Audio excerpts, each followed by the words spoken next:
নমস্কাৰ প্ৰিয় বন্ধুসকল সাজিদ ক্ৰিয়েচনৰ অন্য এটা ভিডিঅ'লৈ আপোনালোক সকলোকে স্বাগতম জনাইছো।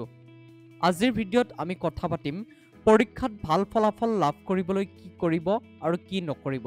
অৰ্থাৎ ছাত্ৰ-ছাত্ৰীসকলৰ বাবে এই ভিডিঅ'টো প্ৰস্তুত কৰা হৈছে। ছাত্ৰ-ছাত্ৰীসকলে পৰীক্ষাত ভাল ফলাফল লাভ কৰিবলৈ কি কৰিব লাগে আৰু কি কৰিব নালাগে আমি তাৰ বিষয়ে কথা পাতিম আজিৰ ভিডিঅ'ত। যদি ভিডিঅ'টো ভাল লাগে তেন্তে চেনেলটো সাবস্ক্ৰাইব কৰি ভিডিঅ'টো শ্বেয়াৰ কৰিবলৈ নাপাহৰিব।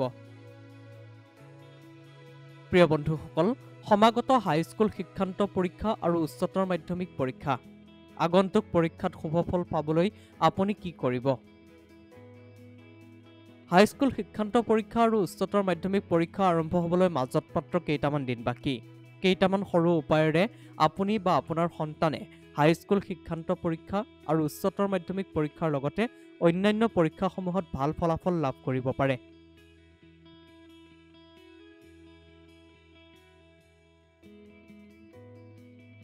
প্ৰিয় বন্ধুসকল, উপায়কেইটা হ'ল শিক্ষাৰ্থীসকলে পঢ়াৰ সময়ত সদায় মুখখন উত্তৰ পূব দিশ কৰি পঢ়িব লাগে। দ্বিতীয়তে, পঢ়া টেবুলত সদায় এখন ষ্টীল বা কাঁচৰ প্লেটত ভীমচেনি কৰ্পূৰৰ এটা টুকুৰা থ'ব পাৰে। এনে কৰিলে কিতাপ পঢ়াৰ প্ৰতি একাগ্ৰতা বৃদ্ধি পাব। ছাত্ৰ-ছাত্ৰীসকলে পঢ়া কোঠাত সেউজীয়া ৰঙৰ পৰ্দা বা সেউজীয়া ৰঙৰ ছবি, গছ আদি ৰাখিব পাৰে।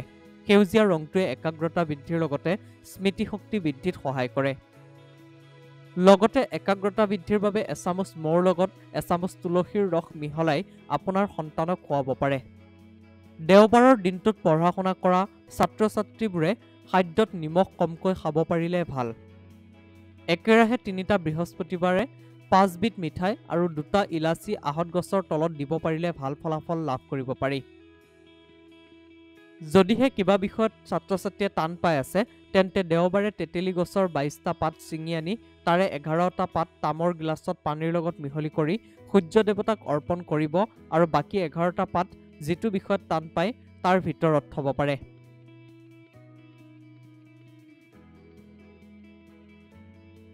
পঢ়া কোঠালিৰ দক্ষিণ পশ্চিম দিশে যদি বিচনা পাৰি শুব পাৰে তেন্তে তেওঁলোকৰ বাবে ভাল বুলি কোৱা হয়। পুৱাৰ ভাগত গায়ত্ৰী মন্ত্ৰ পাঠ কৰিব পাৰিলে খুব ভাল। যদিহে পুৱাৰ ভাগত অসুবিধা হয় তেন্তে সন্ধিয়াৰ ভাগত 21 বাৰ গায়ত্ৰী মন্ত্ৰ জপ কৰিব পাৰিলে খুব ভাল হয়। প্ৰিয় বন্ধু বান্ধৱীসকল, এই উপায়কেইটা আগবঢ়াইছে জ্যোতিষ সম্ৰাজ্ঞী ডক্টৰ কৰবী বেজবৰুৱাই। প্ৰিয় বন্ধুসকল, আজিৰ ভিডিঅ'ত আমি আলোচনা কৰিলোঁ পৰীক্ষাত ভাল ফলাফল লাভ কৰিবলৈ কি কি কৰিব লাগে আৰু কি কি কৰিব নালাগে। যদি আমাৰ ভিডিঅ'টো ভাল লাগে তেন্তে আমাৰ চেনেলটো সাবস্ক্ৰাইব কৰিবলৈ নাপাহৰিব। প্ৰিয় বন্ধু বান্ধৱীসকল, পুনৰ নতুন এটা ভিডিঅ'ত আপোনালোক সকলোকে লগ পোৱাৰ আশাৰে আজিলৈ লৈছোঁ বিদায়।